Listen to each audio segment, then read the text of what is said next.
and there's intimacy on the radio, and there's naturalness on the radio that can never be replicated on TV. The marvelous resurgence of radio as a political force in this country. News-related radio programming is evolving. There's a huge hole in our dialogue that can be filled by the synthesis of traditional radio and the freedom that comes from a live podcast. You're about to experience Cowboy State Politics live. Here we go.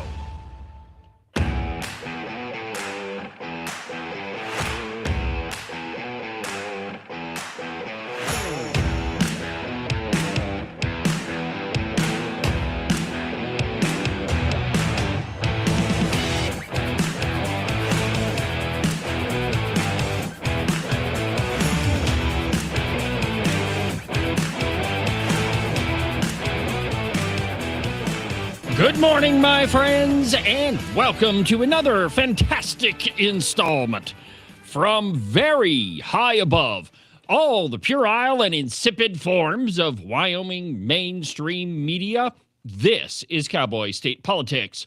I, of course, am your illustrious host, David Iverson, firmly ensconced behind the silver Cowboy State Politics microphone and broadcasting to you from the base of the Bighorns at the Cowboy State Politics studio, the downtown studio, the real studio in Sheridan, Wyoming. Good morning, my friends, and welcome to the program. Happy Wednesday morning, and welcome back to my partner in crime, Agent 29. Welcome back, Ken. Well, looky there. Looky there. I remembered a button. No, seriously. I do know how to push buttons. You do know how to... Anybody's listened for the last 2 months. Well, yeah, and Pretty if you much. paid any attention to the media at all, I don't. You're pushing a lot of people's buttons. Yeah. That's not even true, man. I showed Ken the open range record this morning, and he says, "Where's the article about me?" You just got too used to... Hey, you're lucky John Bear wasn't here. He's got an article up Yeah, there. he gets alerts on his phone. He's been trying to tell me you got to put the Google alert on your phone so that whenever your name pops up in an article, I wouldn't get no sleep. Very true. Well, anyway, welcome back to the show. I've missed you. Everybody's missed you. Well, I don't know about everybody, but I certainly have. Yeah, now that I broke that sight off the rifle. Yeah, no kidding. You missed me. Oh, boy. Anyway, my friends, welcome to the show. We've got a great program for you today. And since Ken, it's the first day back from 2 or 3 or 10 weeks on Appropriations, we're going to be talking a lot about what happened down in Cheyenne. Also, joining us at the bottom of the hour, a guy that we don't hear too much from on the program. That's too bad, too. It is. I really like Jeremy. It's Representative... we need to put some... It's been a while since I've sat here, and I'm a little stiff. Anyway, Representative Jeremy Harrelson is going to join us at the bottom of the hour. And, you know, he had a great back and forth with President of University of Wyoming, Ed Seidel. And essentially, and I've got the soundbite. We're going to play it a little bit later on in the program. But in the back and forth with Seidel, he just basically said, you know, you guys are offering all these courses, and you say that there's all of these job opportunities for folks that study these courses. Well, where are they? Well, please explain to me where can somebody in Wyoming find a job in gender studies or ecofeminism? Oh, that's answered on the website. Oh, is it now? Yeah, if you go to the website and look. Now, wait a minute. Hold on a minute, Ken. I was told that these courses are no longer offered. I mean, that's what I heard Ed Seidel say in Appropriations. Is that not the case? Sorry, I was leaned away from the mic trying to bring up the next scene. Let me pull this up. Yeah. Well, yeah, there I am. Oh, no, no, that's Jeremy. Or it will be Jeremy. Oh, there we go. Gender and Women's Studies. Now, I thought that we had done away with all of these courses, but apparently no. We can have an interdisciplinary approach. Gender and women's. Oh, look at the pride flag. Now, I thought we had done away with all of this. Well, in any case, There's the data I was looking for. oh yeah, There are see? 1.8 million gender studies people employed and an average salary of $84,000. In Wyoming? 533 job postings.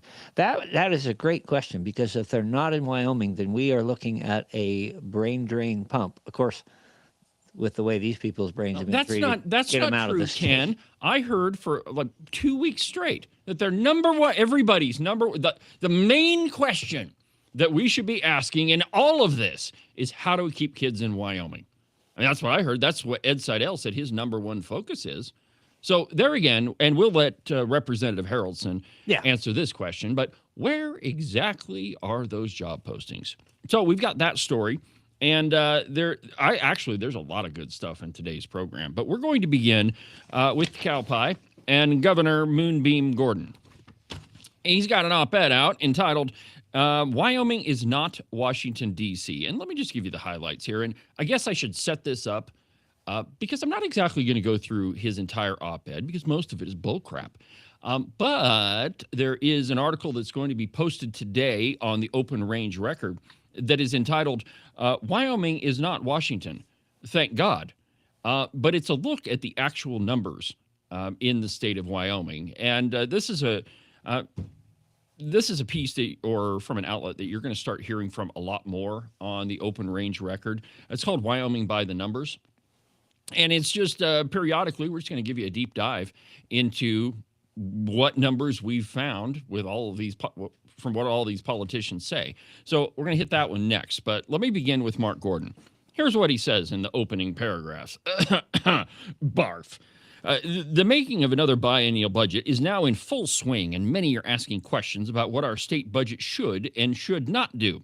Before that debate goes any further, as if Mark Gordon is the end-all, be-all of these conversations, a few facts matter. It's interesting that he would say that because Mark Gordon has a very loose relationship with these things called facts. In fact, it's weird, in fact. But whenever Mark Gordon is talking, you should probably be questioning everything he's saying. Here's what he says. Wyoming does not have runaway spending. We do not have structural debt. We're not staring at a $38 trillion credit card bill to be handed down to our grandchildren. Wyoming is not Washington, D.C. Yet fear-laden, cut everything, chainsaw rhetoric has been imported here for political theater. Stop just a second. I don't know. I'm just getting on a roll. I know you are. That's why I'm stopping you. So you guys can't read it, and I don't have it so I can put it up there. But we pay the LSO to do forecasts and to tell us what they see in the future. Turn that piece of paper around. I will. I'm holding in my hands a November 2025 long-term revenue expenditure forecast, and this one includes projections of what happens with the ECAs, is what we see coming out of the recalibration thing. ECA, and external cost adjustment. Yeah, and this is an LSO document. And it says, looking at the school foundation program account,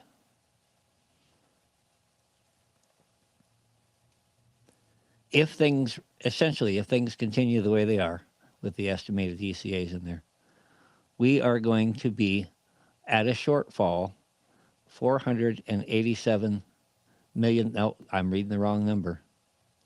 Excuse me. You'd think after all this time I would know how to read these things immediately. I mean, it's not like you haven't been reading a lot of numbers. I partly did that for dramatic because people are getting used to a 400 million idea. No. $814,200,000 deficit by 29. By 2029, so 3 years away. Yeah. Now, we're looking at an $800 million deficit. LSO, when we pay to do this, is warning us. Now, can you imagine if we chose to ignore them like some people, Mike Giroux and Ogden Driscoll, have suggested? Oh, we see these all the time. Don't pay no mind to that. Don't mind the man behind the curtain. And there is a truth that these things don't project in advance capital gains, and that does affect it. But if we ignored this morning, can you imagine the mayhem? Oh, man. Well, and I think we should probably explain another item before we go any further. Okay. So Wyoming doesn't, we don't work on cash-based budgeting. So we don't look at our checking account and say, this is the amount of money that we have, and this is what we can spend. We don't do that. Our checking account, our banking account, we do it all on forecasts. Perhaps you've heard of the term the Craig report. Well, that's an estimating report that comes out of money that we think should be coming in. And there's a lot of math that goes into it. And generally speaking, they're pretty accurate. Yeah, there are those out there that would disagree with that and say that they're not as accurate. Well, I guess accuracy depends on what you're expecting in part. Sure. But they also tend to be conservative in their estimates in that they're not going to try to give us any false hope. Yeah. And so when I say they're generally pretty accurate, I mean, they're conservative first, and second, you have to understand that we're dealing with large numbers, right? Yes. It's not accurate down to the penny. It's probably to, I don't know, 50 million. You're trying, they do things like they predict what coal futures are going to do 3 years out. Those sort of things are very hard to predict. They do have a pretty good record of being within their margin of error, and we understand that margin of error. So it is a useful tool. That's basically all I'm saying. Now imagine this. Imagine trying to run your household this way. The way that you budget is based upon what you think is coming in. And so you go buy a whole bunch of stuff, a brand new Harley, a brand new Porsche, and a Mercedes to go along with it because you think that you're going to be getting a raise. That's how Wyoming budgets. And so none of the numbers that you hear are actual, this is the cash that we have in the bank account. So when the governor says, everything's balanced, everything's good, we're not deficit spending, well, that might be true. It may not be true because it's all based on projection, right? There's no real hard facts there. So anyway, the governor says, fear-laden, cut everything, chainsaw rhetoric has been imported here for political theater. Now, Ken, I didn't know that you were into the kabuki. No, but the governor is. A whole different picture popped into my mind there. All right. These slogans may sound bold on a campaign mailer, but their consequences aren't symbolic. They land squarely on families, communities, hospitals, schools, and the people who keep this state running. I have to wonder how many campaign mailers last cycle promised this. Wyoming has always balanced its budget. It's right there in the Constitution I swore to uphold and defend. Mark Gordon, I challenge you to show me where in the Constitution it says you have to balance your budget, because it doesn't say that. Now, maybe it's in statute, but it's not in the Constitution. Anyway, so he goes on, and you can read the piece for yourself. Let me just give you a couple of the bullet points that he has. Quote, he says, we developed our mineral resources responsibly with vision and grit. Resources that pay the bulk of our taxes. Conservative, tell that to the grandmother that's waiting tables at Perkins to pay the property taxes. It's not the resources that pay the taxes. It's those that consume the resources that pay the taxes. These people just infuriate me. Yeah, you steal my thunder. It's tax money. Yeah, well, and here's the flaw in his reasoning. Businesses never pay taxes. You do. Consumers pay taxes. And it is a very irresponsible businessman who doesn't pass on those costs to consumers. You go to the grocery store and you see the price of your pound of coffee go up. Well, that's because the expenses of that coffee maker, they went up too. And they're going to pass those on because businesses are in business to make money. Gordon continues.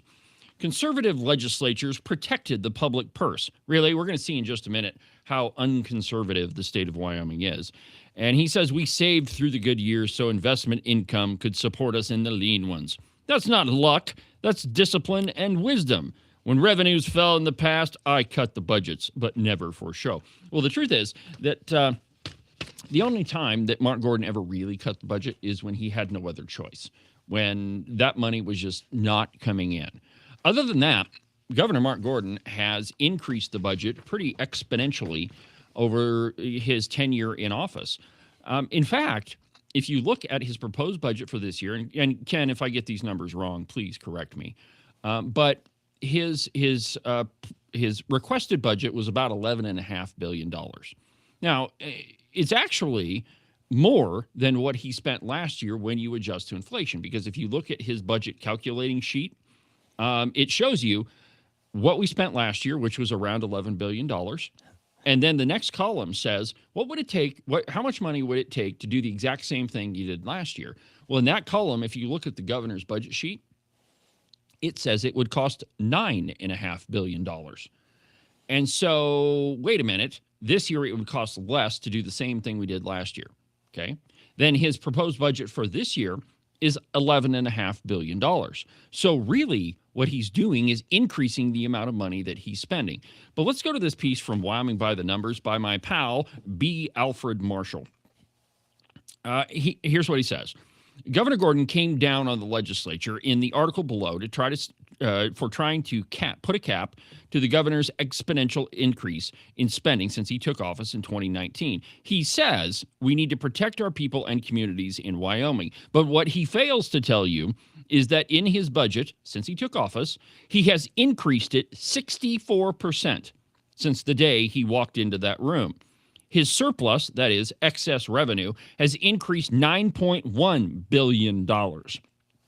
In other words, that term surplus revenue, we have to come back to that. We have to, yeah. So in other words, he has taken in more revenue than his expenditures to the tune of $9.1 billion.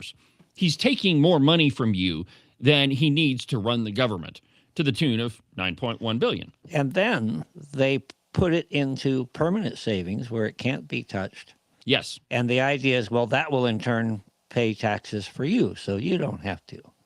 But the whole hitch in that problem there is they never want to decrease taxes, and if you even suggest it, well, then you're club no, and you're using chainsaw rhetoric. You're gutting the government and destroying Wyoming. Yes. So let me ask you this. So does a 64% increase in revenue take care of the people?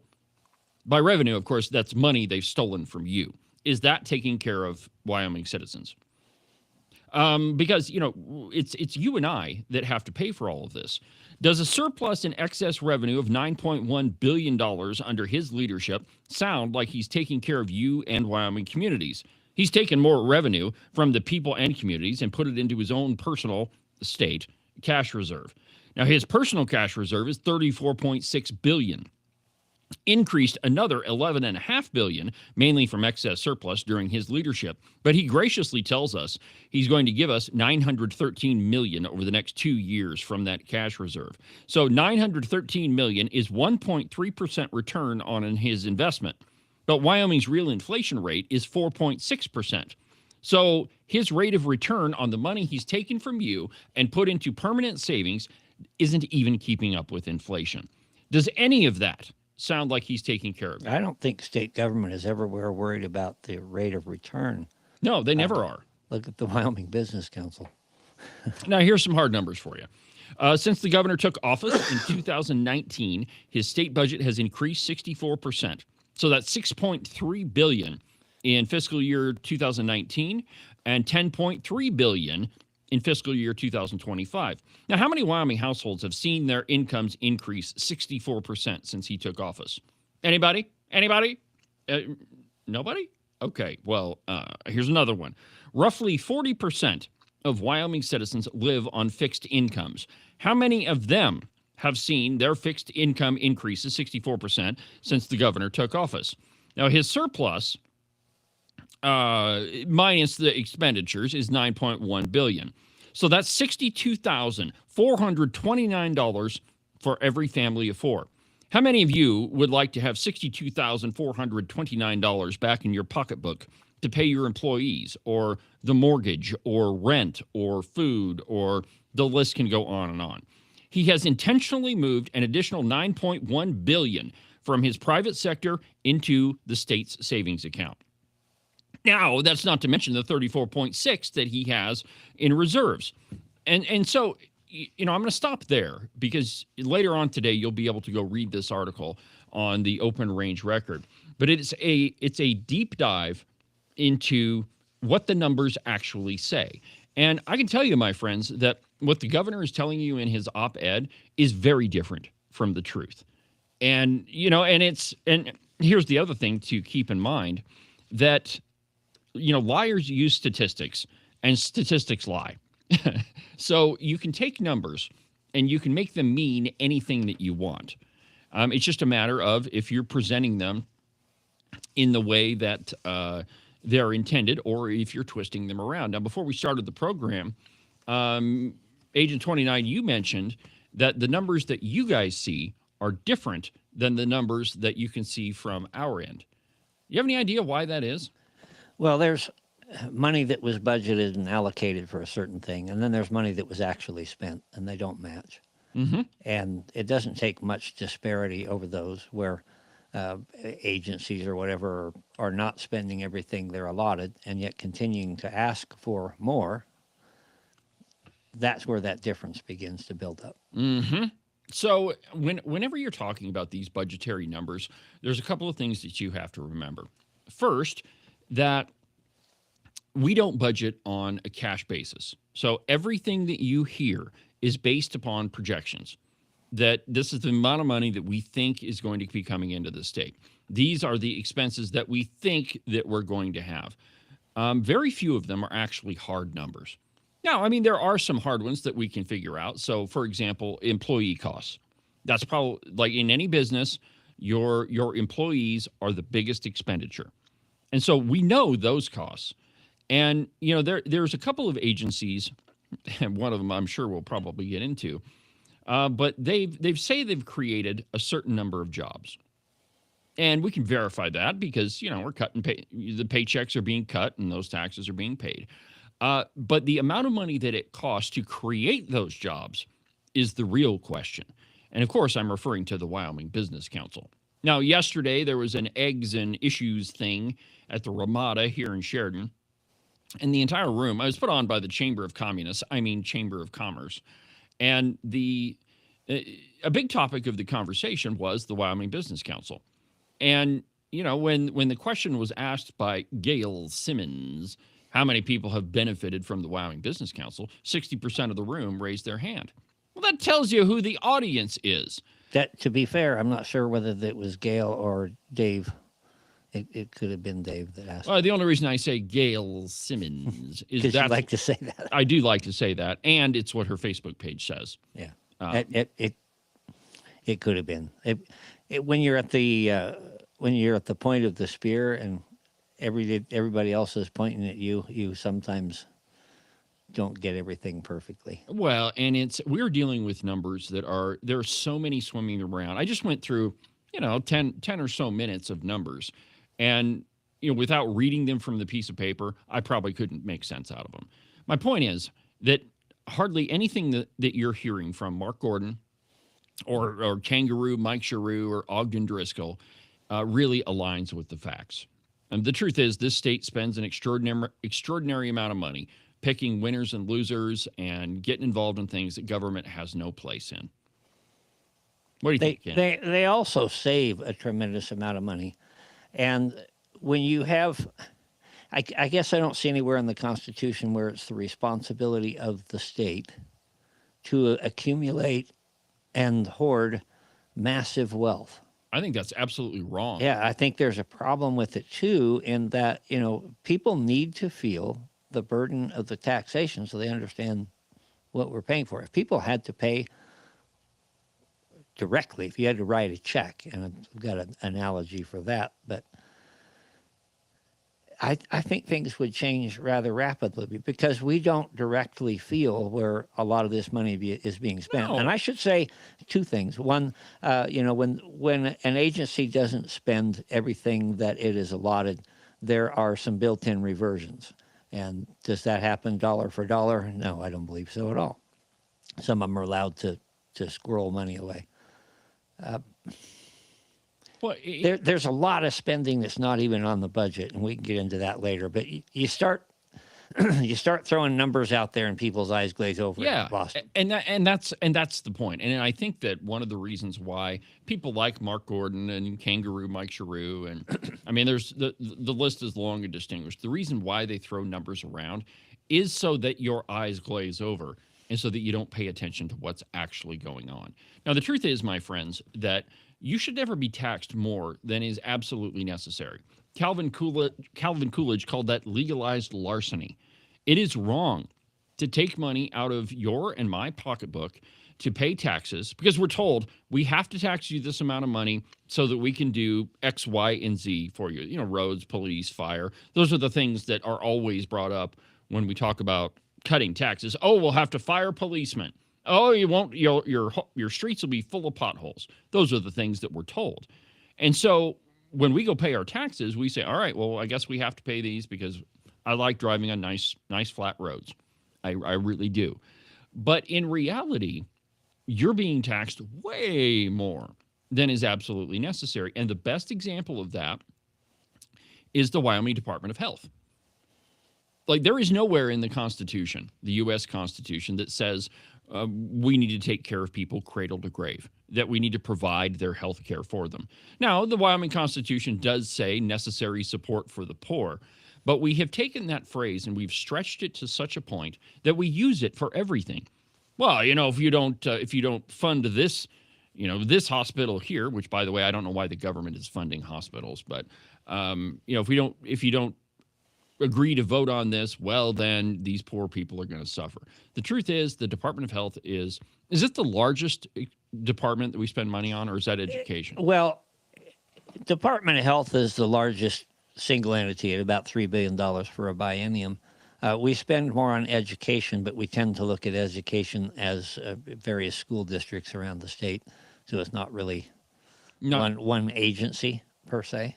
Okay, fair enough. But and I will say this, you know, I chaired a subcommittee to look at the budget, and that committee, I believe, is going to go on. There's more work to do there.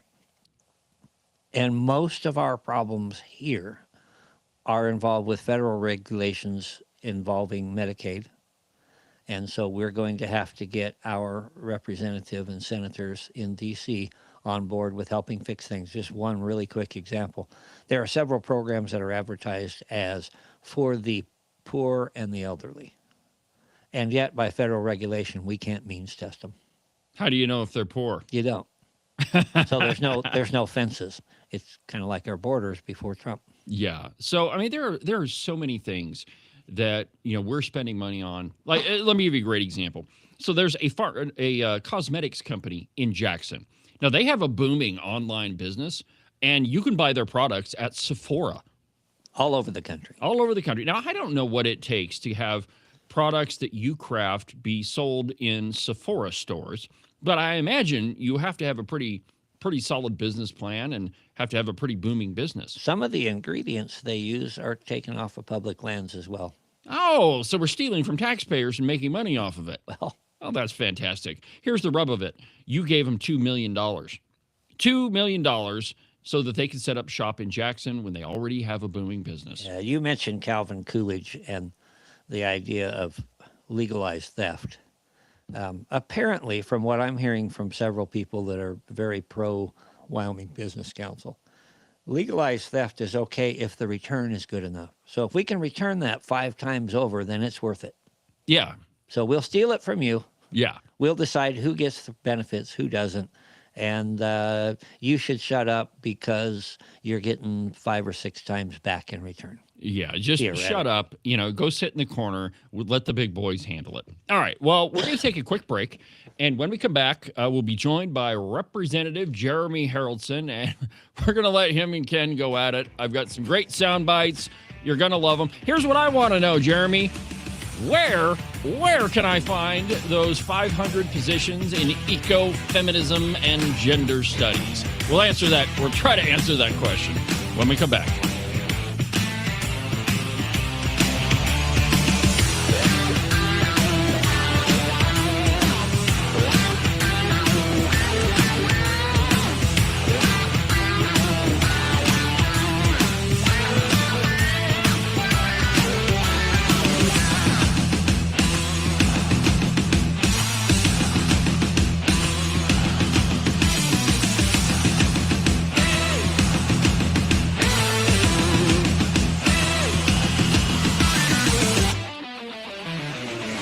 Are you tired of all the meaningless political drivel floating around right now? Endless commentary that really doesn't have anything backing it up? Do you long for the days of true investigative journalism coming from an authoritative source who really doesn't care how popular and apparently good-looking a politician is?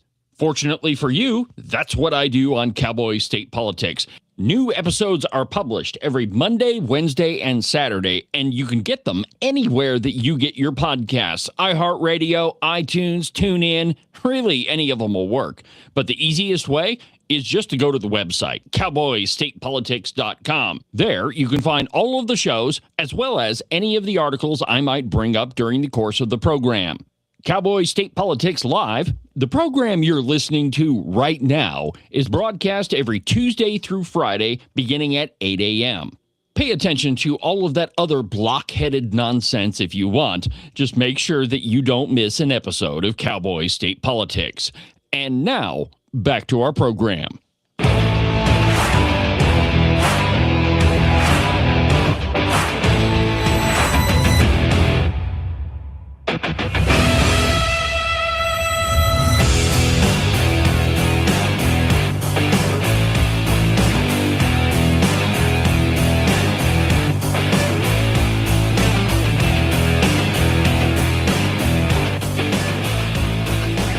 Welcome back to the program, Cowboy State Politics Live on a Wednesday. Welcome to the program. Thank you for watching. Thank you for listening. Just thank you for being part of the show. I really appreciate all the time you spend, and it is every single day. I love sitting in front of this microphone talking to you. So we're joined on the program by Representative Jeremy Harrelson. Jeremy, welcome to the program. Thank you, David. How are you doing today? We're doing fantastic. It's been a while since you've been on the show, so why don't you just Yeah, it's been too long. Why don't you take a minute or two and tell my audience about yourself?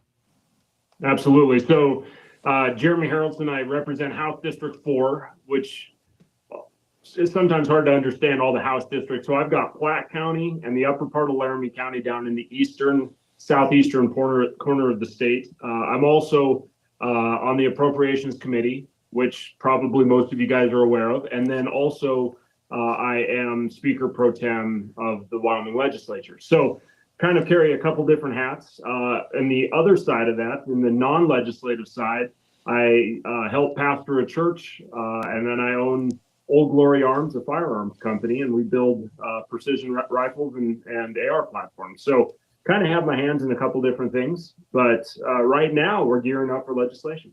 Sweet. Gods and guns. And guns. Can't get much better than that. All right, guys. So I wanted to have you both on the program because you're both on appropriations, and you've been swimming in numbers for the last couple of weeks. But I specifically want to start out with the University of Wyoming.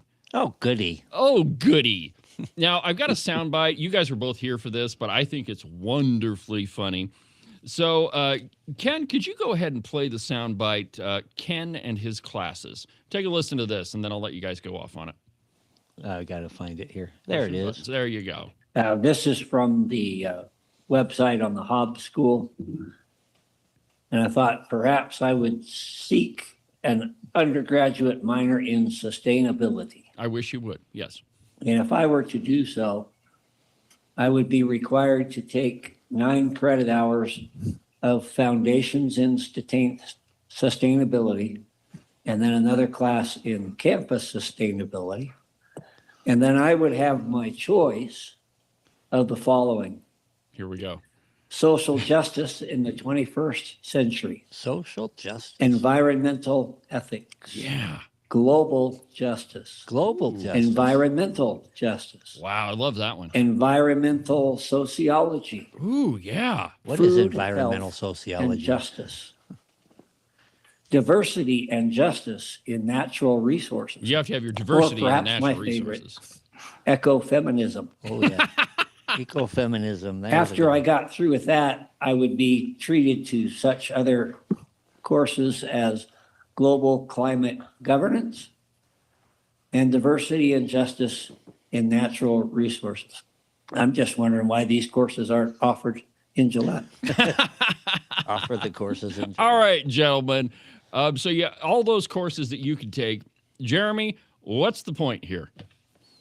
So I think really the conversation, if we boil it back a couple of years, this conversation actually started a number of years back when people started seeing some of the courses being offered at our land-grant college at the University of Wyoming and saying, what are we doing? Like, why are we doing this? This isn't agriculture. This isn't engineering. This isn't the law school. This isn't education. These are things like what we were just talking about. This is gender and women's studies, where we can turn around and get a minor that'll give you the opportunity to have, embrace your sexuality and social justice and gender and inclusivity and those types of things. And we started asking the question, what does that look like? What does that mean? Why would a kid in Wyoming come into our college that we pay for with taxpayers' money and take this class? And then if you go further down on University of Wyoming's website, which, by the way, it's still there. Wait, so hold on a minute, Jeremy. I don't mean to interrupt you, but I do not have the sound bite of where you were talking to Seidel and said these courses need to be gone. Now, you can't see it, but we just put it up on the screen. There it is on the University of Wyoming website, Gender and Women's Studies, and there's a beautiful pride flag on there too, by the way. Sure. So what did you tell Ed Seidel? So maybe a little more background. My daughter goes to the University of Wyoming. She is a music major, and since she started considering the University of Wyoming, I was asking a lot more questions. I was paying a lot more attention. When it's your daughter there, it means a little more. And so I just started asking more questions of President Seidel off record. And I said, these are things that my daughter's hearing. These are the brags that we're having professors make. Brags like, you know what, DEI has gone from the University of Wyoming, but I am DEI and I'll do whatever I want. That's what professors at the University of Wyoming are saying. Wow. Or a professor. And so I brought those things to President Seidel's attention. I brought the fact that there's still stuff going on there, even though we have footnoted it in the budget, even though we've brought legislation on the floor that's passed through, we're still seeing this become reality. And so I had two separate times off record where I had these conversations with the president saying, hey, these are concerns that I have. Hey, these are things that really we should probably look at fixing. And what we saw was no change. And so it would have been Thursday of the last week of agency hearings and callbacks. We had the university come before us. John Baer and Ken Pendergraph hit the president with a couple very poignant questions about core studies in the Hobbs School.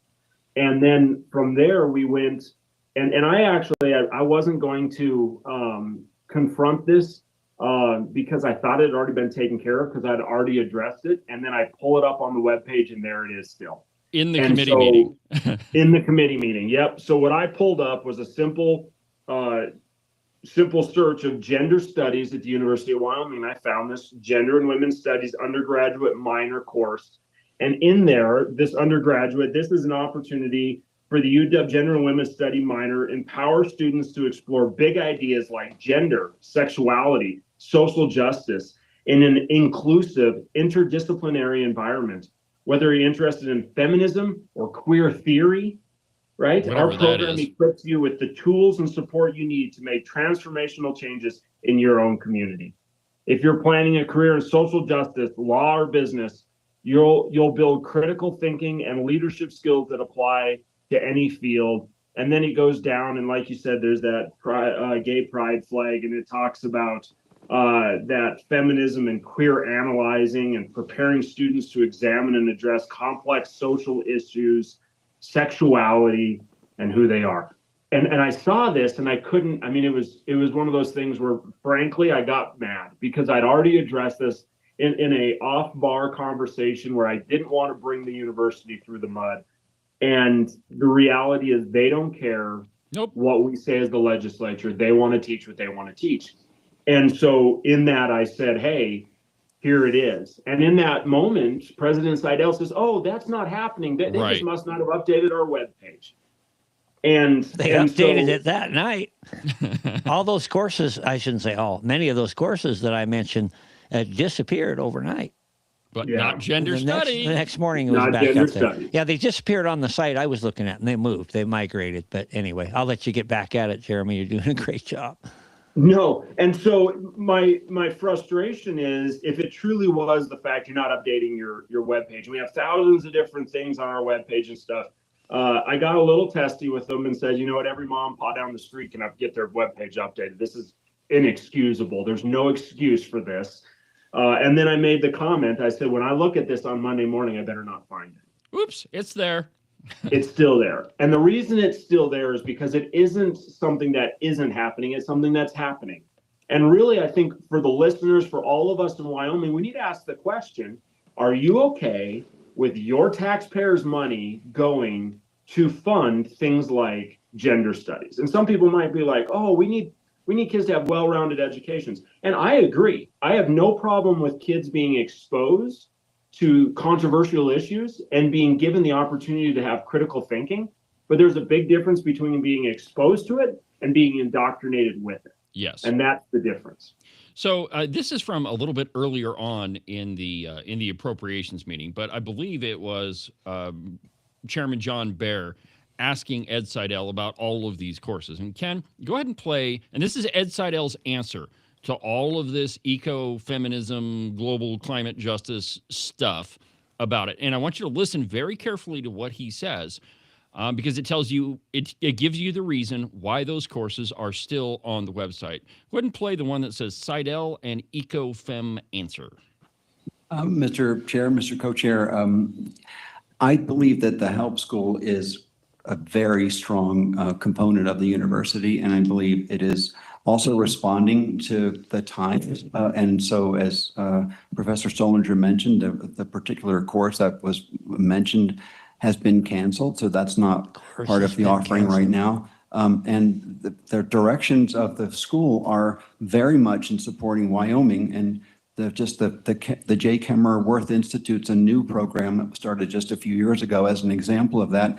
It already has produces the largest number of graduates that go out into support Wyoming industries and so on. So I do believe it's an important component, but they're always looking to improve their curriculum and to figure out how to best serve the state. And I believe they do a good job of that. So how to best serve the state, and he believes that they do that.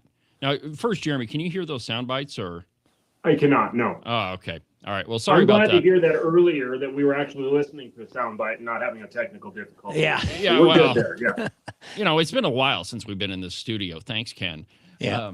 All right. So I've been anyway, busy. the point is that the university, I don't see any indication that they're going to stop teaching these courses, because you just heard Ed Seidel say, well, you didn't, Jeremy, but the rest of us did, that he thinks it's serving the best interests of the state. And I would love to hear the answer as to why ecofeminism serves the best interests of a land grant school, and how that somehow equates to job opportunities for Wyoming students. Right here, the women's studies, I'll throw it back up on the screen so that the audience at least can see it. Currently employed in women's studies, 1.8 million. Average salary, basically $84,000, 533 job postings. And our question, Jeremy, maybe you know, maybe you don't, where are those job postings? We talk a lot about not having the brain drain and pumping people out of Wyoming. Do you think there are 533 jobs for gender and women's studies within the borders of Wyoming? Absolutely not. And so that was a question that I asked of the president whenever we were in JAC and on that callback. Where are these 533? The predominant occupation, top occupation, is post-secondary teachers, so university teachers. It's a revolving door, right? Self-licking ice cream cone. Be able cone. to keep it going. And so the concept that we have, and I think boiling back, Ken, you said it, how do we keep kids here? How do we keep kids in Wyoming? How do we make sure that the interstate isn't our greatest exit of our state from our kids? And I think a big part of it is, first of all, being honest with our kids, being honest with them about, hey, you know what, this is where money's at. This is the job market in this state. This is, if you take that course or that minor, unless you're doing X, Y, Z, it won't even go towards your pay someday. It's just going to be something you do. And then furthermore, we need to really ask the question, what are we getting out of this when we send our kids there? Are we getting what we think we're getting? Yeah. And are they getting what they think they're getting? And really, people get excited when we start talking about this. But if we're being really honest, the track record isn't great. We send conservative kids to liberal universities and get liberal kids back. Yeah. And so first of all, we could say that first of all is a worldview issue that needs to be taught. Yes, I don't disagree with that. But there's also a point where you marinate long enough in something, you start tasting like it. And so why is it that in the state of Wyoming that we are constantly struggling with this reality? We should not have to worry about our publicly funded educational systems undermining the very thing that gave the funding for them to be there. So we're teaching these kids about the environment and how we're killing the environment this way or that. Well, the money that went to build that college, make that college run, is paid for by minerals, agriculture, the farming and ranching communities. These are the people that are actually making this college reality. But yet in the Department of Ag, we're turning around and telling kids that, you know what, rodeos are inhumane and cows should no longer be on ranches because they're bad for environments. And so when we stand and listen to that, we have to start questioning, is our land-grant college doing its job to continue the funding and continue the way of life that has made it even a viable reality in its current state? And that is where I think all of this boils down. Yeah, and I think a really good example of that was the first year that you were in the legislature, Representative Harrelson. You guys were going through the budget, and there was an amendment, and I can't remember who it was. I think it was Representative Hallinan from Gillette brought an amendment to the budget, and what he wanted was a plaque that said, "This building paid for by Wyoming Coal." And the plaque, I think it was, I don't know, it was like maybe 3 feet by 2 feet, but just really small. And I remember that the grand total of it was like $800. And you would think, and he wanted to put it at the law school, at the university, the building that was built by Wyoming Coal. And he couldn't get it passed because we couldn't put a plaque up there that said, that our natural resources paid for this. But yet we're teaching our students that, all of our natural resources are bad and that we're trashing the environment. And, it's all really terrible. All right. I want to switch gears. Go ahead. These are the same people that wanted to spend, I think it was $750,000 to have 2 more paintings brought into the House chamber on either side of the speaker's but we desk. can't spend $800 on it. No. Yeah. You were going to say something, Jeremy. Go ahead. The only thing I would say, and this is a shout out to the university, they did do this last year. They did do that coal game for the border war. I think it was border war this year. And so they did a huge shout out to the coal industry and honored the coal industry. So I think there is a bit of a turn, just on the light side. I think there is a bit of a turn, but there still has to come back to the fundamental foundational things of going, hey, what are we teaching? Are we teaching 2 different standards? Are we teaching 2 different things here? And do we, instead of sitting there saying, hey, this is a thought process and this is a thought process, here's the depth of both thought processes. Now you decide what you'd believe. And if we did that, now we're educating people. Right. But that obviously is not usually the course that we see take place. So moving on. All right. So I wanted to switch gears, and I'm glad that I have both you. I'm glad I finally have Ken back in the studio. I don't have to push all the buttons. And we've got you. Well, we started out the program with Governor Gordon calling you guys Club No and that you're just taking a chainsaw to the budget. And I just wanted the 2 of you to tell the audience, give them kind of an inside view as to, okay, first, are you just taking a chainsaw to the budget? And second, are you really Club No? But just kind of give our audience an inside view as to the cuts that you were making, how you were making, why that you were making them. And I'll just let you guys go at it. You go ahead, Jeremy. You give it a kickoff. Yeah. So first of all, talking about the Club No, I think that one of the struggles that we'll always fight in the legislature is, can we defend our stance in space? We have to be able to do that. Why do you do what you do? How do you vote vote. Why do you vote that way? And I will say with confidence, I voted yes on stuff. I voted no on stuff. I disagreed with the group on some things. Other things we voted lockstep. And so when people sit there and go, oh, there's scripts that have been handed out, or there's DC y'all get overlords. marching orders from DC overlords, right? No, I mean, and this probably is a little ego talking, but no one tells me how to vote. Like, don't you dare tell me how to vote, right? We all have our own minds. We all have our own abilities to see how we should vote. And we all cross each other up at times. Yeah, and there have been times, I'll be honest with you, there have been times where I was upset with people in our own camp, so to speak, because I was like, why would you do that? Or they were like, why would you do that? And so there's just that natural sparring that happens even in amongst our group. But this is the thing you have to understand. We all have the Word of God and the morals of the Constitution and our founding fathers that we put things through. That's a lens, right? And so when we all have the same lens, a lot of the votes align in a lot of the same ways. And so Club No, I don't think that's a good standing. Did we hack up the budget? Did we hack up the budget? That's what I heard. Yeah. I want to weigh in on that as soon as you do. We were told when we took over leadership in the House that we were told that we were cutting 30% out of the budget. We were like, that's funny. We never heard that anywhere. If you look at the budget, did we cut 30%? Not even close. That would have been hacking up the budget. We turned around and we offset a couple things. So one of the things we did, we took out the money for the rural health bill. That money, that federal funds that are coming into the Department of Health, we pulled that out, put it into its own bill. That should be legislated. We then turned around and we said, hey, capital construction and school capital construction should be their own bills. They can stand in their own merit, as well as the major maintenance for those. So those got separated out. So a lot of times when people look at the big number, they're like, oh, they cut all this out. Well, no, we actually didn't cut that out. We just separated those into personal bills. They'll still have to be funded and they'll still have to work. So really, when it was all said and done, we cut 340 change million out of this budget. The largest cut did go to the University of Wyoming, right at 10.9%. That's the largest cut any agency got. It's the only agency that got a base budget cut. Everyone else, we just cut the fluff, the add-ons. And so we turned around and looked at the grand scheme of things and said, hey, what are needs? What are wants? What's our desires?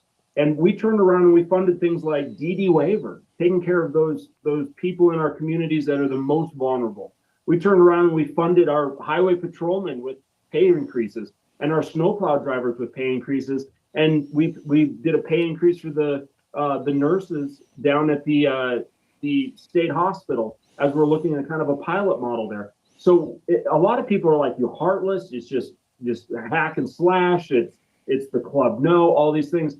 I disagree. I think that we walked through a lot of these cuts, a lot of these haircuts that we gave in a very wise and a very thoughtful manner. In fact, we didn't just make that on the floor. These are things that we talked about, prayed about, thought about, got contact with agencies about, said, hey, what would happen if this were to happen? What would this look like if we did this? Because at the end of the day, the last thing we ever want to do is break a system. But if we could improve a system, then we did our job. So I had two things to throw into that. The university happens to be my agency. And what I mean by that is everybody on appropriations is the liaison for about a dozen agencies. We split them up that way. So nobody can master 5,800 pages or whatever. Yeah. It was almost 12 reams of paper to do the budget on there. But go back to the University of Wyoming. We took $40 million out of the block grant. What that means, the block grant normally is a 2-year amount at $440 million. So we took $40 million out of that. That's $20 million a year. That is about 3.6% cut there. Now, we also took some other money away. So the total reduction, $61 million. And when you compare that to their $1.7 billion biennial budget, we slashed and burned 5.6% of their income. That's it. Yeah. No, I thought that was a 5.6. chainsaw. And the reason that we did it, the reason that I made that motion is I want to see more done at the junior college level.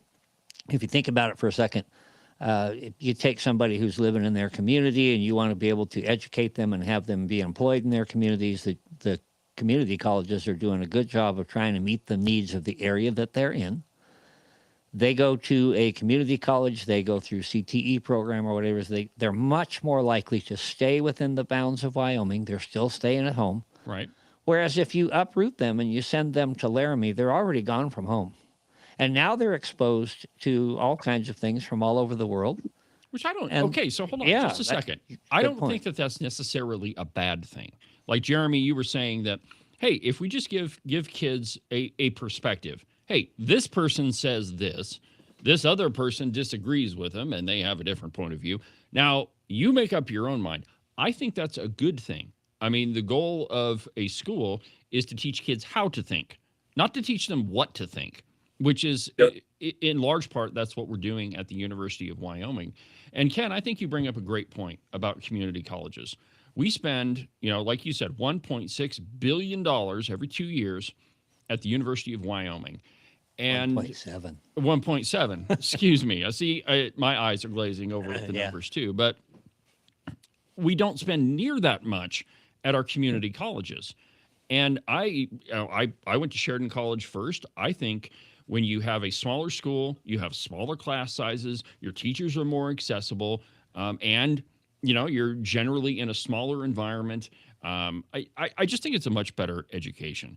And so let's go back to that $40 million cut, because this one, there's a couple of pieces on the cow pie about it. What was the largest part of that, guys? That was one swell hoop, so to speak. That 40 million was taken directly out of the block grant. Out of the 61, the 40 was the biggest portion.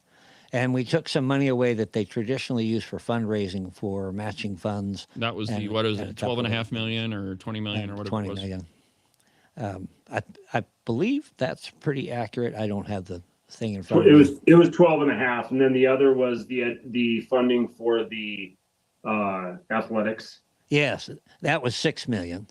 6 million. Yeah, and basically for folks that don't understand, that had to do when the NCAA got sued over name, image, and likeness. They had to, in order to satisfy that lawsuit, they had to withdraw some of their support for various schools.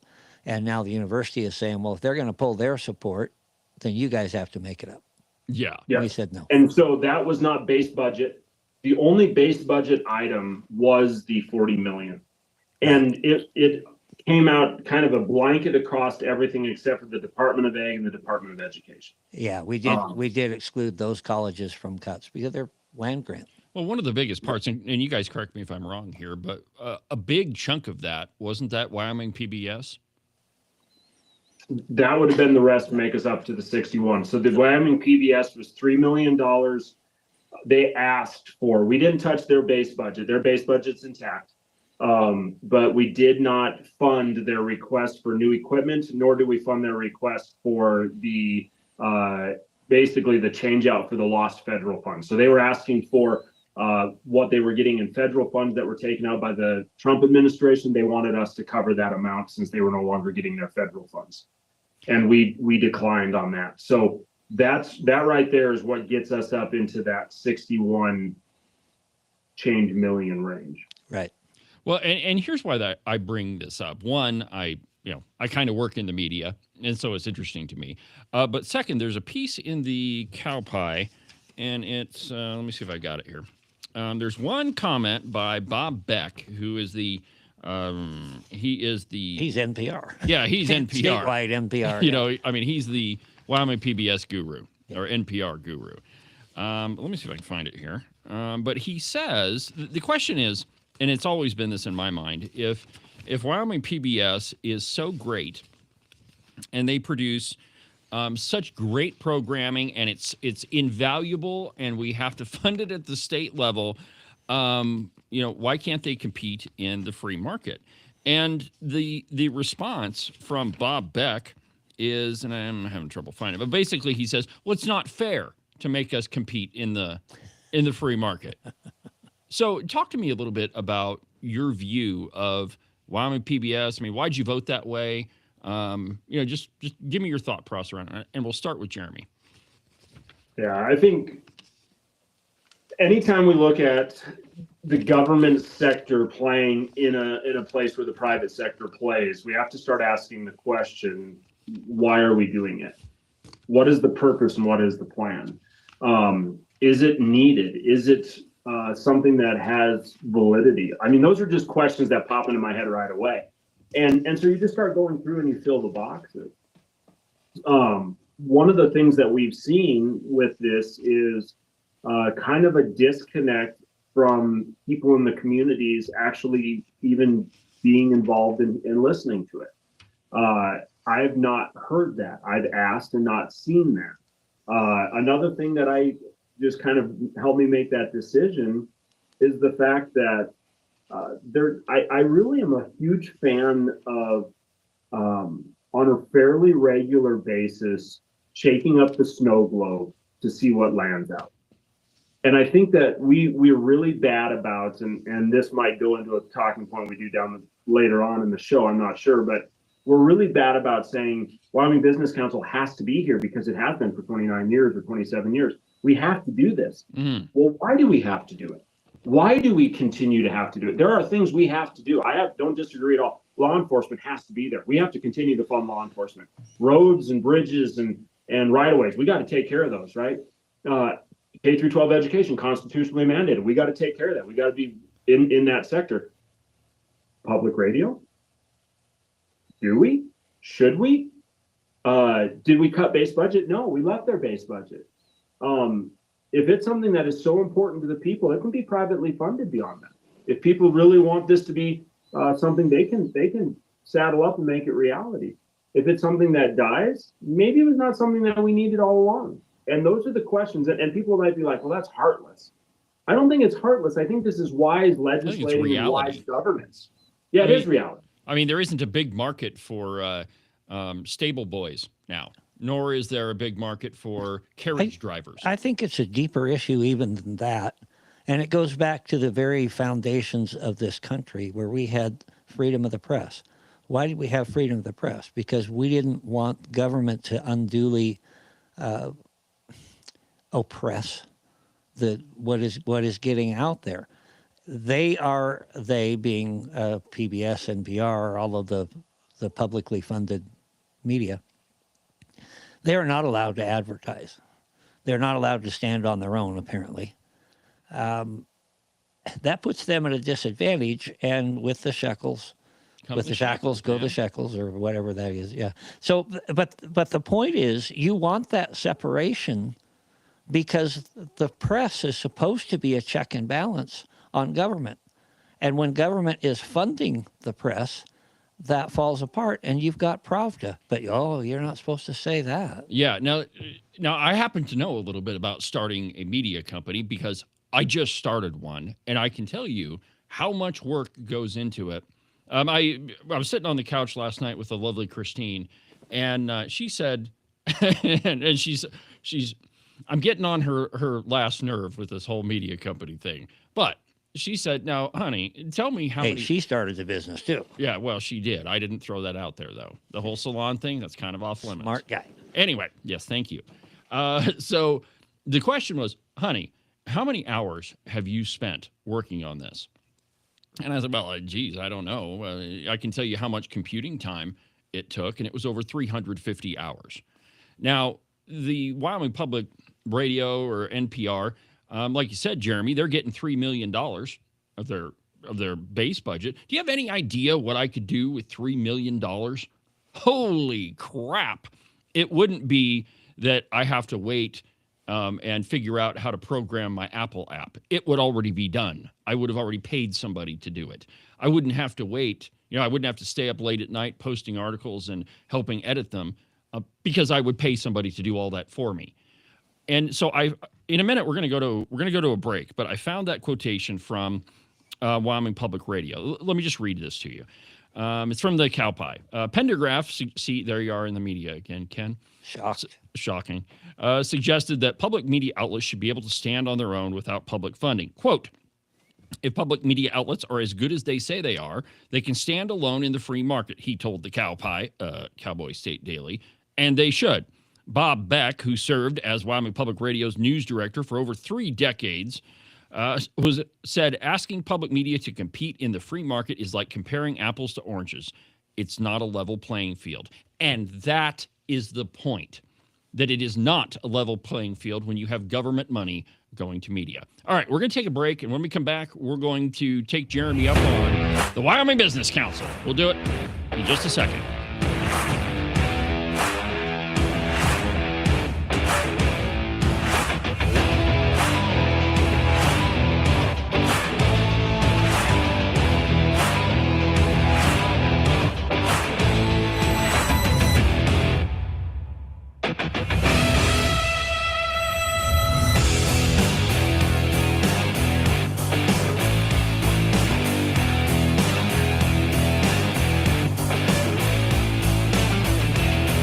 Make sure that you subscribe and follow the Cowboy State Politics podcast. You can do that from the website, cowboystatepolitics.com, or anywhere that you get your podcasts. That way, you'll make sure that you won't miss a single episode of Cowboy State Politics. Hunting season. Right about now, you're off with all of your pals, stalking the big gigantic elk or buck mule deer that you've been thinking about all summer long. And your lovely wife is at home, probably enjoying her time without you. But soon, my friend, all of that is going to come to a screeching halt. And I want you to think about just one little thing. She's able to park her car inside the garage because all of your hunting crap is with you right now. Now, if you'd like the marital bliss to continue, I suggest you make a call to Marcos and Jesse at Morton Buildings. Their phone number is 307-674-2532. They can build you a garage or a barn or any other type of metal structure for you to store all of your toys in so that your wife can continue parking inside the garage. And you can avoid sleeping on the couch for the next month or 2. Call Morton Buildings. Their phone number is 307-674-2532. Get them to build you a metal building before it's too late.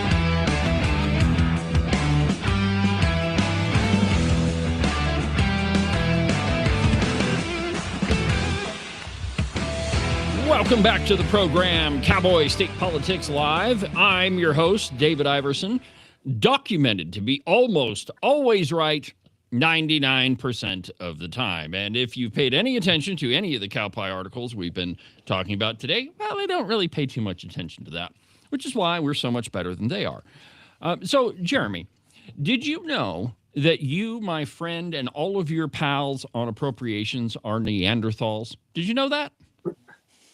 Not the first time I've been called that. Yeah. So the Wyoming Business Council, they held one of their little cheerleading sessions, which, by the way, your tax dollars paid for. Mine and Ken's. We all paid for their cheerleading sessions. I don't pay taxes. Yeah. Uh-huh. That's what I hear anyway. I don't pay my fair share. All right. So, yeah, one of their board members called all of you guys Neanderthals for just not understanding why we have to fund them. And so I think right there, I'll just kind of let you take off on that, Jeremy. You cut a lot from the Wyoming Business Council, in fact, all of it. And so what do you think about those guys? Yeah, so I think fundamentally we have to ask the question, what is the role of government in business? Hear, hear. I think that's the fundamental question. And I think the fundamental question then gives us a really honest answer, the answer that goes across the board for the Wyoming Business Council, and it's this. The role of government is to create an atmosphere where businesses can thrive. Yes, sir. And how do they do that? They do that through a couple things, my personal opinion. One is regulations. If the government's made it too hard to do something, why is the government in its way? And so regulatory reduction is a huge part of making a business-friendly state. And I think that's something we need to continue to work on. There's a lot of issues that we can find as we look across the landscape of the state that we're like, why are we doing that? That doesn't make sense. Okay, so that's number one, regulatory reduction. The second is infrastructure. If a community, I'm just gonna use mine, Wheatland, where I live. Yeah, you guys had a water tower problem. We did, which has been taken care of. We got that taken care of. But if Wheatland were to say, hey, you know what, we want to bring business in, we want to bring it in on the north side of town, and we don't have proper sewer, we don't have proper water, we don't have proper electrical to make that reality, that's a place where I could see that partnership of state dollars and a local community to bring that reality together. I could see that still being in the scope of government. But what isn't in the scope of government is, hey, you're starting a media business. We want to take and give you some cash in a grant form to start your media business. But the media company just down the road from you, they're not going to get anything because, number one, maybe they didn't know about it, or number two, their morals don't say, hey, I want to take the government handout. And next thing you know, we do create this despairing situation where we got a winners and losers game. And I know they hate that conversation because we're all winners in the state of Wyoming. Yeah. Is what Josh Durrell told us. And I agree, we are. But that doesn't mean that we're not cheating the system by giving someone more than what they should be getting. And so I'm okay with us having the conversation about infrastructure and regulation, but that isn't what we're talking about. So going to the Business Council now, 1997, it was established. We had to change the Constitution to make that reality. First red flag. But we had to fit in with the Joneses because all other states have them, right? We need to have that conversation. But if we're really being honest, and they're saying we can't live without this. Last year, the Business Council spent $50 million and bragged about 40 jobs that they established. 50 I'll say that million, again. 40 jobs. That's it. 1.2 million per job created. Why don't they just send them each a check? They did. They put this on their report in a prideful way, saying this is what we've accomplished. And I sit there and say, hey, if it costs you $1.2 million for every job you create, then we're in trouble. But it's actually telling because Josh Durrell, the CEO of the Wyoming Business Council, did come forward and told the legislature, when asked, what do you need to be successful in the state of Wyoming to advance Wyoming like you feel it needs to be? Give us some vision. He said, I could do this if you give me $1 billion. $1 billion. $1 billion. $1 billion. Ken? And it shows a tone deafness to what's going on. When they're hearing, hey, we're looking at slowing the growth of government, bringing us to a pre-COVID, before all these federal funds soaked our system, pre-COVID numbers. Let's talk about that. That's where we want to get. And then he comes and says, hey, I need $1 billion if you actually care about business. Crazy. We spent $1.2 million on every single job. I personally, Josh Durrell saying, not that he said this, but we know this, make $288,000 a year in this position and in this job. And then we have to start scratching our head, and I'll go back to a prior conversation. Every once in a while, we need to shake up that snow globe. Yep. Ken, what do you think?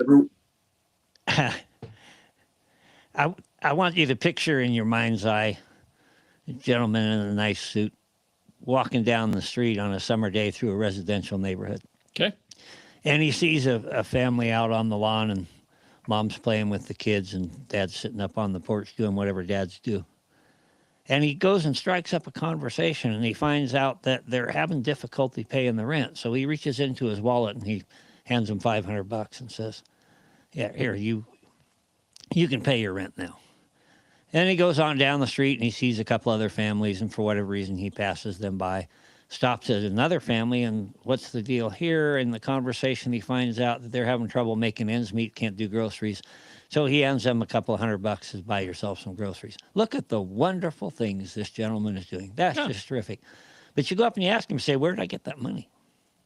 Where'd you get that money that you're handing out? Oh, I stole it. I robbed a train. Remember, taxation is legalized theft. So they stole the money, and then they go out and say, but look at the wonderful things we're doing with it. All the people that have benefited from what we're handing out.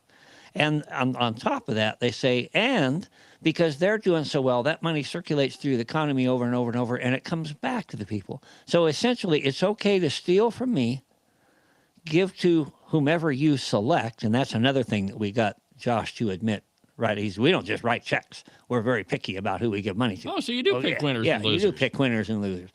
So we do that, but it's okay if the return is high enough, the return on investment is high enough, then that justifies taking the money or stealing the money in the first place and giving it to whomever we choose. That's basically, as I see it, their argument. Are we sure that Josh Durrell wasn't part of the raid on the Louvre? Anyway, that's one way of looking at it. Just a couple other factors out there that I think need to be thrown out.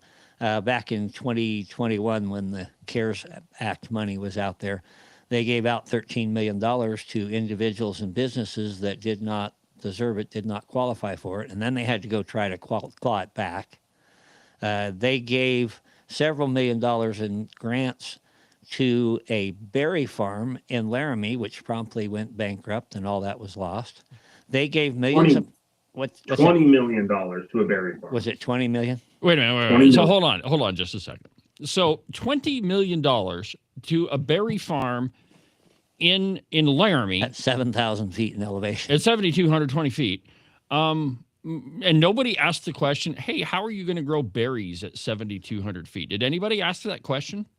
Oh, yeah. So it was a vertical berry farm and like a aquaponics design setup is what the concept was. And it was not just Wyoming Business Council, it was also SLIB, but it was a total of 20 million that was invested. So we've invested in a model startup type project. And so the egg goes beyond just the Wyoming Business Council on that. Wow. Let me throw one more out there. This one is a little bit personal to me because my nephew worked for them, but Cody Labs. This was, I believe it was a Philadelphia company that came out here and wanted to manufacture pharmaceuticals in Cody. So they got millions of dollars in grants and loans and hired about 80 people. When the money ran out, they pulled out of Wyoming, laid off the 80 people, disappeared again. Weird. I mean, who could have saw that coming? Who could have seen that coming? Thank you for correcting. All right. Well, guys, we know that our state, I mean, we spend worse than drunken sailors because the drunken sailors are spending their own money. And you guys have been doing, I think you've been doing a fantastic job on appropriations. I mean, if you actually sit down and watch the meetings, I think, and I'm just going to pick on the Wyoming Business Council for just, I think it's a perfect example.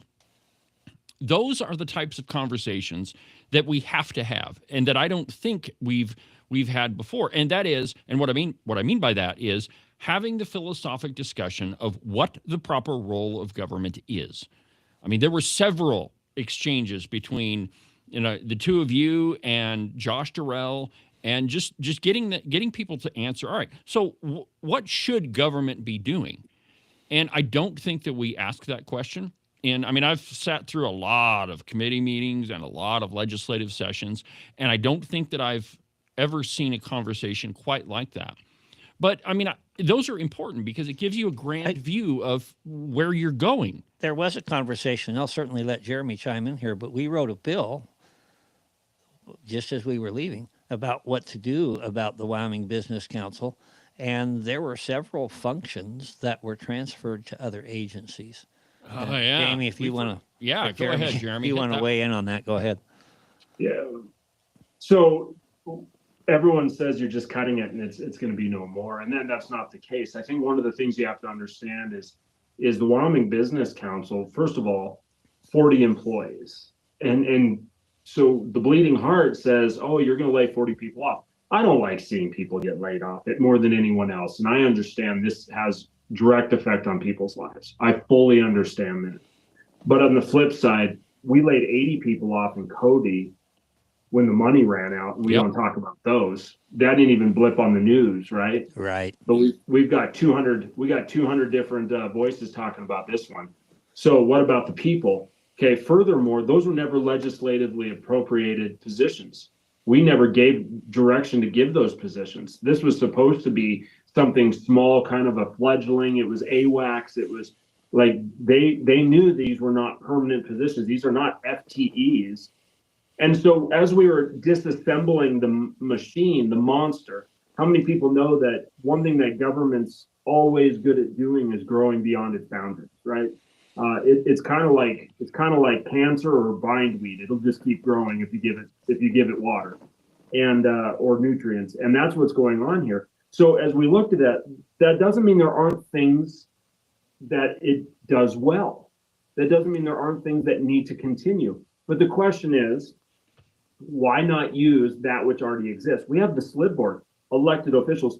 Personally, I don't think that non-elected individuals should control money. No. Taxpayers' money. It's always problematic. If you have an unelected or an unelected board Unaccountable of any sort, there's no accountability to the people then. They can ride amok. And so the accountability goes back to the SLIB. Accountability goes back into the governor's office through the mineral council or The budget management office. Yeah.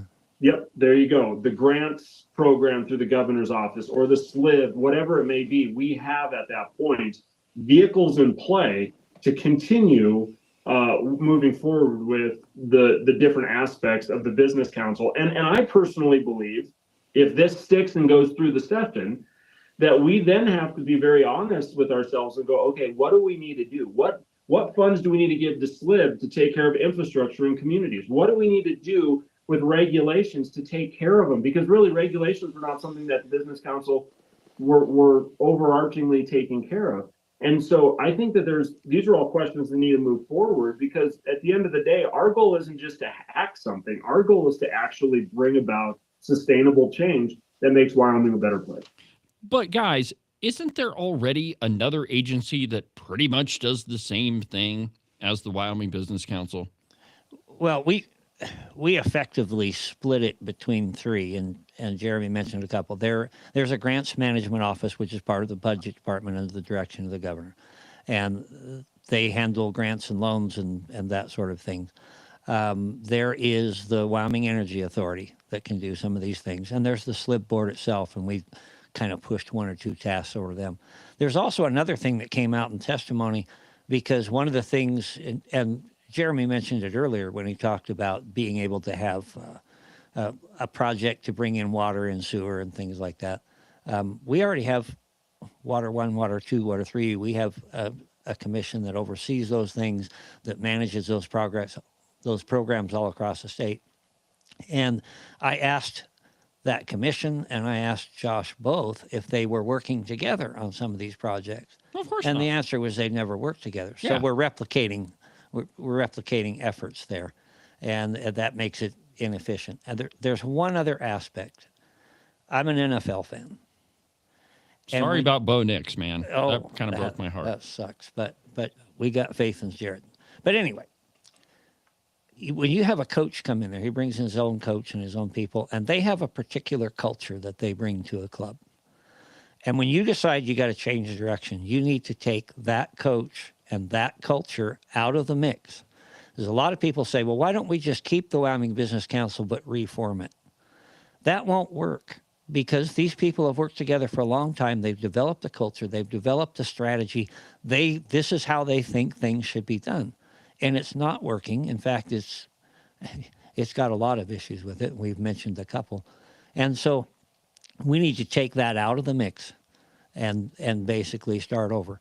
And speaking of coaches, there's only a couple of people in Wyoming government employees that make more than Josh, and that's the football and the basketball coach and the director of athletics at the University of Wyoming. Yeah. So All right. he's up there. Yeah.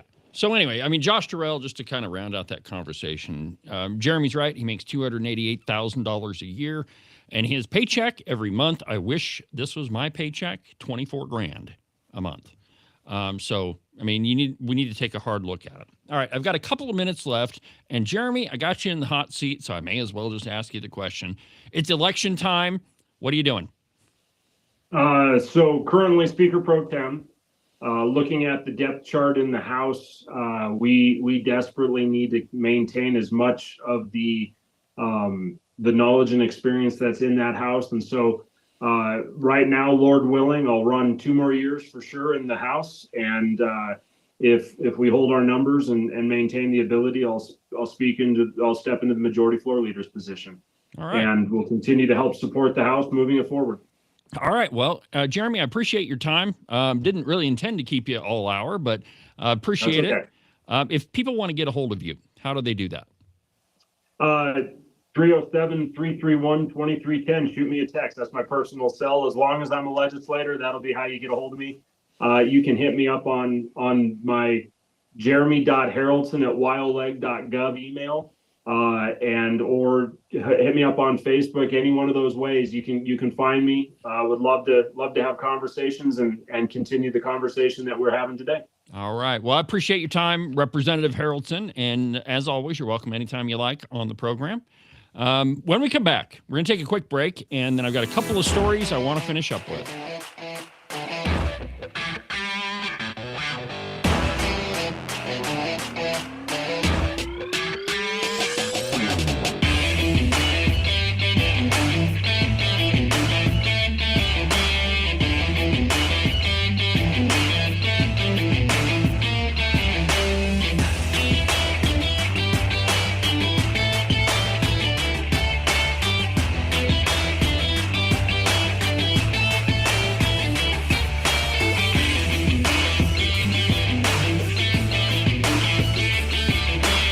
Yeah, I know. The weather seems to be toying with us. 60 one day, 42 the next, and pretty soon, my friends, those 6s and 4s are going to turn into 3s and 2s. Though we all want to avoid it, that white stuff is coming, my friends, and you will be shoveling the walk in it. It's cold, it's unpleasant, and nobody likes to do it. But you could make it just a little bit more comfortable and prevent your feet from turning into a giant block of ice. In fact, you could keep them nice and warm and toasty, and your toes will never even know that they're outside. The rest of you may be frozen solid, but at least your feet won't be. To make all this happen, you just need a pair of socks from the Buffalo Wool Company. They are the finest socks that I've ever put on my feet. To get you a pair, go to their website, thebuffalowoolco.com. Trust me, you won't be disappointed. Are you one of those guys that listen to the president just a little bit too closely, and now you're tired of winning? Are you getting the feeling that there's been way too many good things happening in our country, and you just can't take it anymore?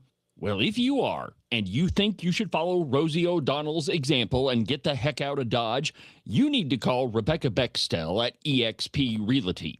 She'll make those foreign country living ideas a reality for you. All you have to do is call 307-699-3519, and she'll make sure some freedom-loving, red-blooded American will now live in the home that you no longer want. If you want to sell your house, or if you want to buy one that's way better than the house you have right now, give Rebecca a call. Again, her phone number is 307-699-3519. I've never felt the freedom like I do. I feel stronger every day, don't you? Well, I can show you how. A new day, a new way. Watch out, I'm only gonna get stronger. A new day, a new way. Watch out, I'm only gonna get stronger. A new day, a new way. Watch out, I'm only gonna get stronger. A new day, a new way. Watch out, I'm only gonna get stronger. I've never felt the freedom like I do. I feel stronger every day. I'm only gonna get stronger. Cowboy State Politics is only going to get stronger. This program is only going to continue to expand. Cowboy State Politics Live, the Cowboy State Politics Podcast, And now the Open Range Record. You can make sure that you go check out the openrangerecord.com. It's a brand new news outlet. There's a lot of new content on there. And thank you very much for checking it out. I mean, it is it's going kind of bonkers right now. So I really appreciate it. Tell you the truth, Ken, I was talking with a friend of ours yesterday, and I just said, you know what? This is totally a God thing. You know, thank you we got to be thankful for the gifts that we're given. And man, have I learned a lot on building this whole thing. And I just, I'm so grateful, and hopefully it'll turn into something big. You know, I think it will. I'm just glad that you had something to do so you quit calling me in the middle of the night. Yeah, that's true. You know what I like to do is call you and text you at like 4 and 5 o'clock in the morning. Join the club. Yeah. All right. So, kind of a really cool story from the Sheridan Mess, and not kind of a cool story. It is a cool story from the Sheridan Mess. Barrasso nominates Sheridan students to the United States Service Academies. Now, I don't know both of them. I do know one young gentleman. I'm very impressed with him. His name is Luke Patzig, and Barrasso nominated him to the U.S. Air Force Academy, the Merchant Marine Academy, or the Naval Academy. I didn't know that you get your choice in doing that. Maybe I'm getting too old, but when I was in school, you got said, hey, you can go to the Naval Academy. There you go. But apparently Mr. Luke Patzig got all his choice of any one of those. And so congratulations, Luke. When I was in school, they still used wooden ships. Yeah, well, we know that. I mean, you were probably the only person to escape the USS Wyoming. That's a great story, by the way. Yeah.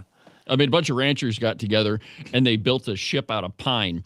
But largest wooden ship, I think, ever. Ever built. Yeah. Ever built. And, of course, you know, totally a Wyoming rancher thing to do. We're going to build it bigger and better than anybody else. And they did. But the problem is, they didn't count on the pine they used to build it flexing. And so they had to have these giant bilge pumps in the bow of that thing, or I guess in the belly of that thing. And it hit a storm, and it buckled, and the ship was lost with all hands aboard. The USS Wyoming. A fascinating story. But anyway, don't be on one of those ships, Luke, if you go to the Naval Academy. Make sure it's a sturdier one. But congratulations, Luke. You deserve it. You did a good job, and I can't wait to see what you do with the rest of your life. So congratulations, Luke.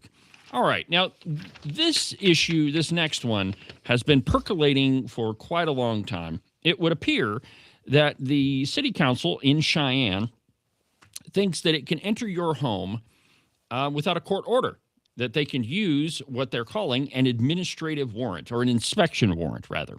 But it is administrative, inspective.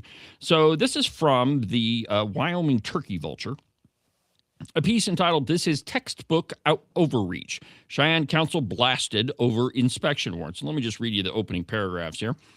A proposal to allow the city's fire department and top building official to get administrative warrants to enter people's homes and businesses for safety inspections may have good intentions behind it, but that doesn't make them anything shy of government overreach.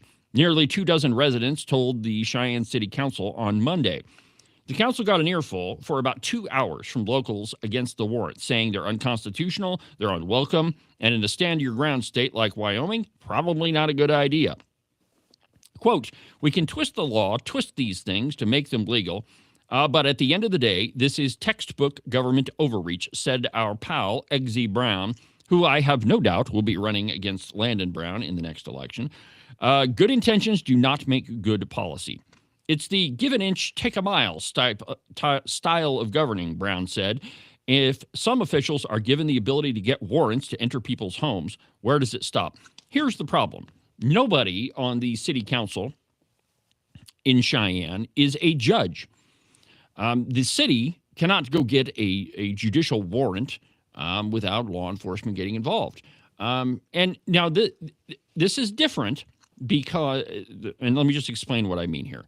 There's a slight difference. So the assessor's office, this one's interesting, they can go on your property.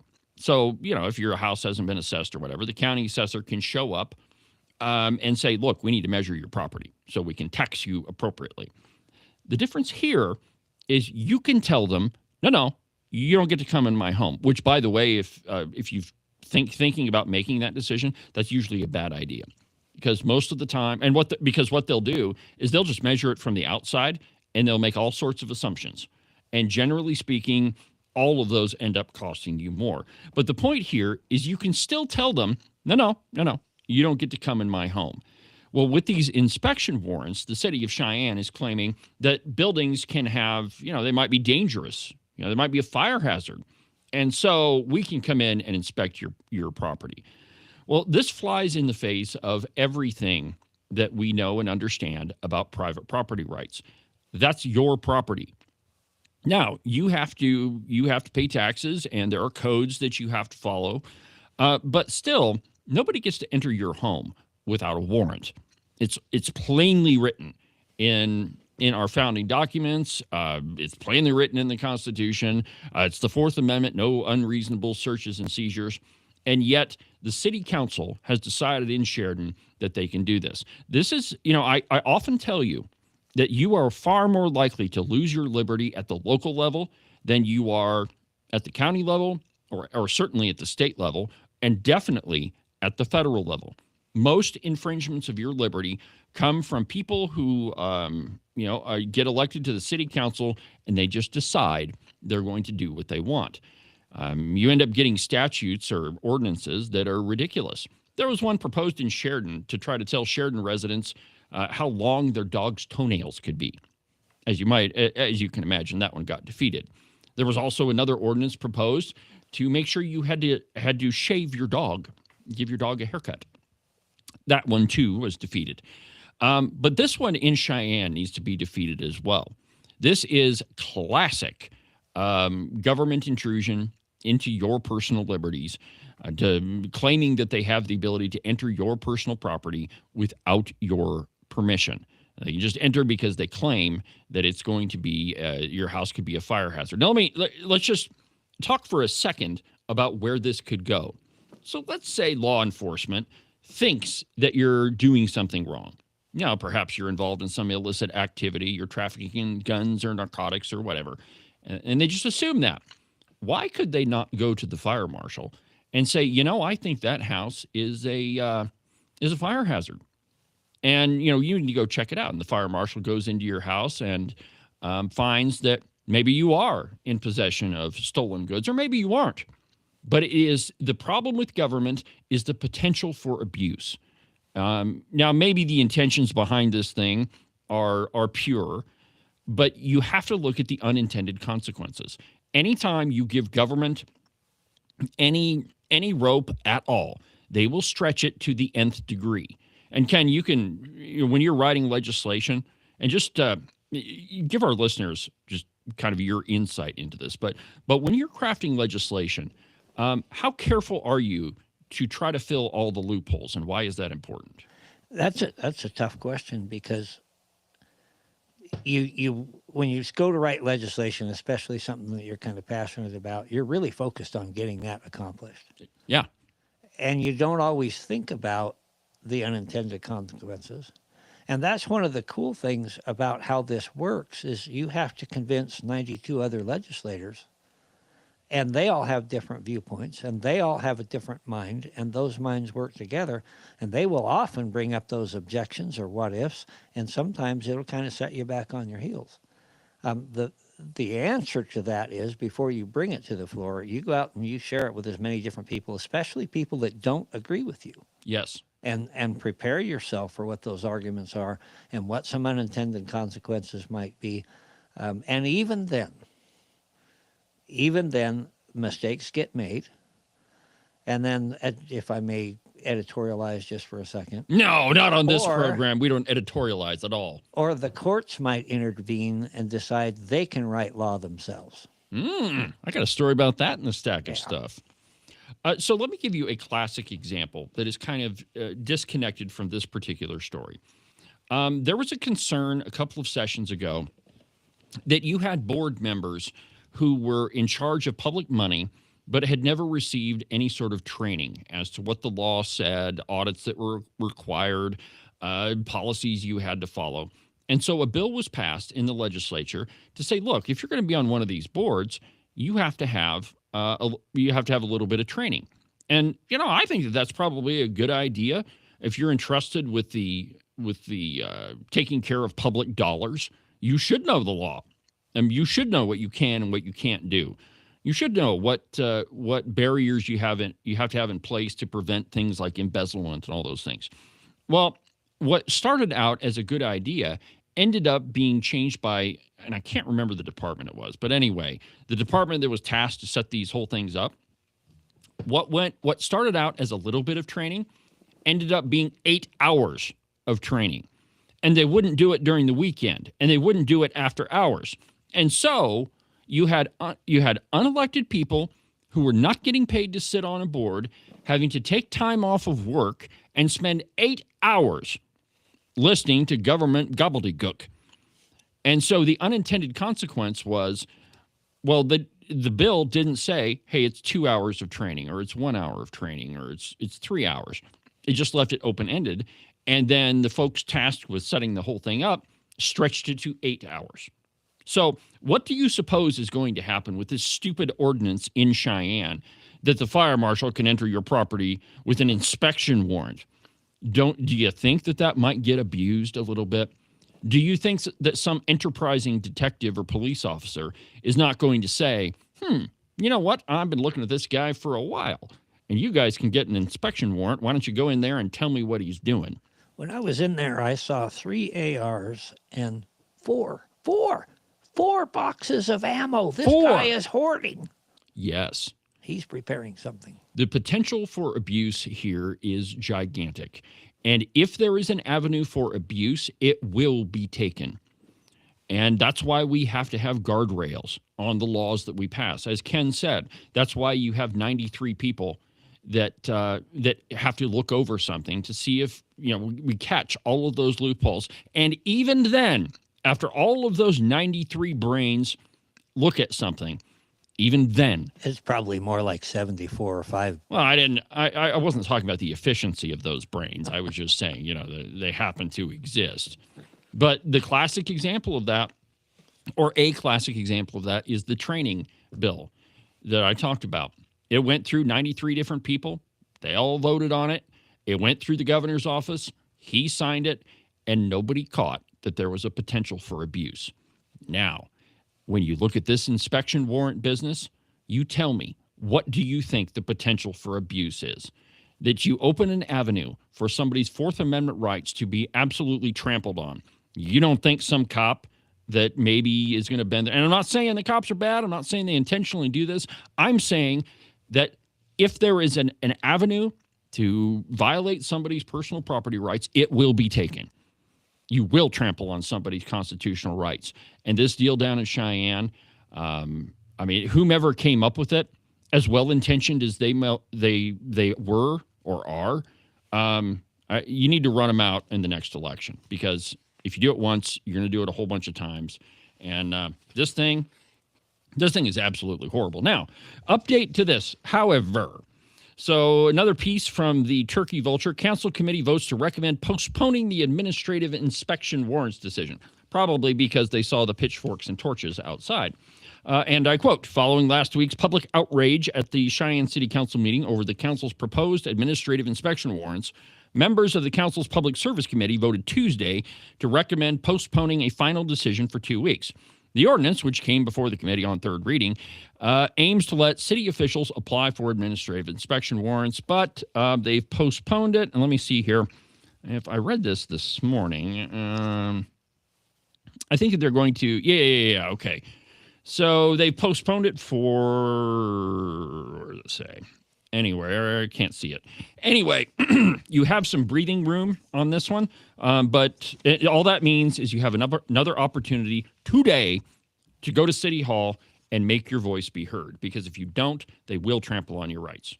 I mean, they do it every single time. Right, Ken? Right. I was just thinking they'll probably reschedule it for some holiday weekend when everybody's distracted. Yeah, on a Friday. Oh, we have to have an emergency meeting. It's going to happen Friday at 4:30. And we expect everybody to be there. Yeah. Absolutely ridiculous. Now, I covered this next one in in detail after it happened. But there's a piece in the Cowboy entitled "Wyoming Attorney General Says Court Changed the Law to Legalize Abortion." Now, you can read the Wyoming Constitution all day long, and you will not find the word abortion in it, nor will you find the phrase killing babies in it, nor will you find the phrase abortifacient, or will you find so-called reproductive health care, or women's health care, or any derivation of those words. Now, what you will find is Article 1, Section 38, which says that you have the right to make your own health care decisions. Your own health care decisions. Not the health care decisions for somebody else. And by the way, there is no health care that 100% of the time results in the death of a human being. So Attorney General Couts, he says that the Supreme Court made stuff up out of whole cloth. Here's what he says, quote, or here's what the piece says. The Wyoming Attorney General's office says that when the state's highest court ruled that a woman's right to have an abortion, which, by the way, you don't have a right to kill another innocent human being, is so sacred that the state's ban couldn't restrict it. It ignored the will of the people. It also says that the court changed its own legal rules without notice and completely ignored a possible right to life embedded in the Wyoming Constitution. So asserts a Tuesday filing by the Wyoming Special Assistant Attorney General Jay Jardy. Is that his last name? Jardy? All right. The filing is a petition for a rehearing, a Hail Mary toss in the nearly 4-year litigation of Johnson v. State. That's a cluster of cases in which a pro-choice coalition has challenged Wyoming's ban on nearly all abortions and its ban on chemical and pill abortions.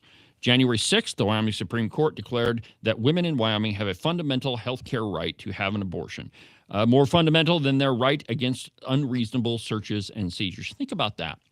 Some people at the Wyoming Supreme Court are claiming that they can create a right, which, by the way, government cannot create rights. Rights are granted by God. If government creates rights, that means they can take them away, which by definition means they're not rights at all. But that the Wyoming Supreme Court can trump what is written in the Constitution. I mean, this ruling is absolutely horrendous, and the Wyoming Supreme Court did engage in a pure form of judicial activism. And I mean, y'all need to be praying that they come to their senses and listen to Keith Couts's petition for a rehearing. I mean, this is absolutely wrong. The Wyoming Supreme Court said that you have a right to kill another innocent human being. It's just absolutely wrong. In fact, the whole thing turns my stomach. I mean, just all the way around. All right, my friends. Well, that pretty much does it for today's installment of the program. We burned it up and had a great discussion. Make sure that you stay tuned. If you missed the beginning of the program, of course, you can always go back and watch it, but I'm going to publish the portion of it with Representative Haraldson on the podcast today. So with that, my friends, from the base of the Bighorns at the Cowboy State Politics Studio, I'm David Iverson, and this is Cowboy State Politics. We'll see you tomorrow.